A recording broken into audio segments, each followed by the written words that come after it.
Pregnancy brain గురించి మీరు విన్నారా? అంటే ప్రెగ్నెన్సీ ముందు మీ బ్రెయిన్ సూపర్ షార్ప్గా పనిచేసి ప్రెగ్నెన్సీలో మాత్రం చిన్న చిన్న విషయాలు మర్చిపోవడం, అంటే యాబ్సెంట్ మైండెడ్నెస్, కీస్ ఎక్కడ పెట్టానా అని వెతుక్కోవడము, important dates, last time menses date మర్చిపోవడము, ఇంపార్టెంట్ బర్త్డేస్ మిస్ అవ్వడము, ఇలాంటివి. ఈ ప్రెగ్నెన్సీ బ్రెయిన్ అనేది రియల్ థింగ్, అంటే సైంటిఫిక్గా ప్రూవ్ అయింది.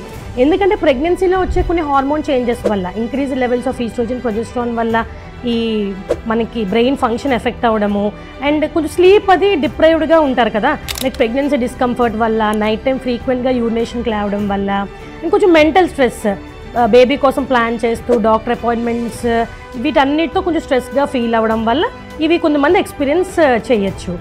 ఇంకో స్టడీ ఏం చెప్పిందంటే ఈ ప్రెగ్నెంట్ వాళ్ళల్లో grey matter of the brain 6% shrink అవుద్దంట. ఇది ఎందుకంటే మంచిదానికే, ఈ రీసర్క్యూట్ అవి జరిగి బ్రెయిన్లో బేబీకి మదర్తో మంచి ఎమోషనల్ బాండింగ్ అది ఫామ్ అవడానికి ఇది హెల్ప్ఫుల్ అని చెప్పి. ఇవన్నీ టెంపరీ చేంజెస్ మీకు ఆఫ్టర్ డెలివరీ మీ యాబ్సెంట్ మైండెడ్నెస్ అంతా మీకు పోయి మీ అటెన్షన్ స్పాన్ అంతా వస్తుంది. మనం ఏం చేయొచ్చు? గుడ్ స్లీప్ ఉండేలా చూసుకోవాలి, మంచి బ్యాలెన్స్డ్ డైట్ అండ్ హైడ్రేషన్ ఉండేలా చూసుకోవాలి, అండ్ మీరు ఇలా మర్చిపోతూ ఉంటే టైమర్స్, అలర్ట్స్, రిమైండర్స్ లాంటివి పెట్టుకోవచ్చు. మీరు ఎక్స్పీరియన్స్ చేశారా ఈ ప్రెగ్నెన్సీ బ్రెయిన్ మీ ప్రెగ్నెన్సీలో?